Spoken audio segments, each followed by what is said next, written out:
At the same time Pawan Kalyan garu ఏమంటాడు, అనేకమైన మాటలు అన్నాడు. తెలంగాణ వాదులు ప్రాంతీయవాదం అంటే ఉగ్రవాదం అన్నాడు. అనుకుంటా నేను గద్దరన్నకు కారు కొనిచ్చిన అన్నాడు. అంటే మీరు మా కళాకారులను ఎందుకు అవమానపరుస్తారు? ఒక పక్కనేమో ప్రొఫెసర్ నాగేశ్వర్ మాట్లాడితే ఆయన మీదకి వస్తారు, మేధావుల మీదకి. ఇంకో పక్క కళాకారులు. అసలు మీరు కూడా కళాకారుడే కదా, మీరు సినిమా యాక్టరే కదా. మీరు సినిమా యాక్టర్గా మీకు ఎట్లా వస్తుంది జీవనాధారం? ఏ సినిమాకైనా హయ్యెస్ట్ ఇన్కమ్ నైజాం నుంచే వస్తుంది. అంటే మా తెలంగాణ బిడ్డలు చూసే టికెట్లతోనే మీ సినిమాలు నడుస్తాయి.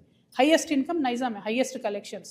అంటే మీరు కొనుక్కున్న ప్రతి కారులో మా తెలంగాణ బిడ్డలు కొన్న టికెట్ పైసలు ఉన్నాయి.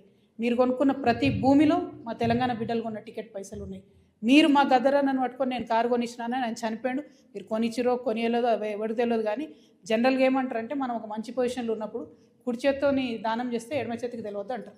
అప్పుడెప్పుడో కారు కొనిచ్చి గప్పాలు కొట్టుకునేది మీరు కొంటే కొన్నారు కావచ్చు, పెద్ద ముచ్చటేముంది.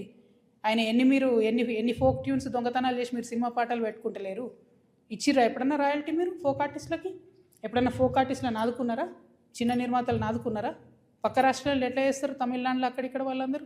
నేను ఎందుకు ఈ మాట చెప్తా ఉన్నా అంటే మీరు ఒకటంటే మేము 100 అనాల్సి వస్తుంది. ఒక పక్కనేమో ఇట్లా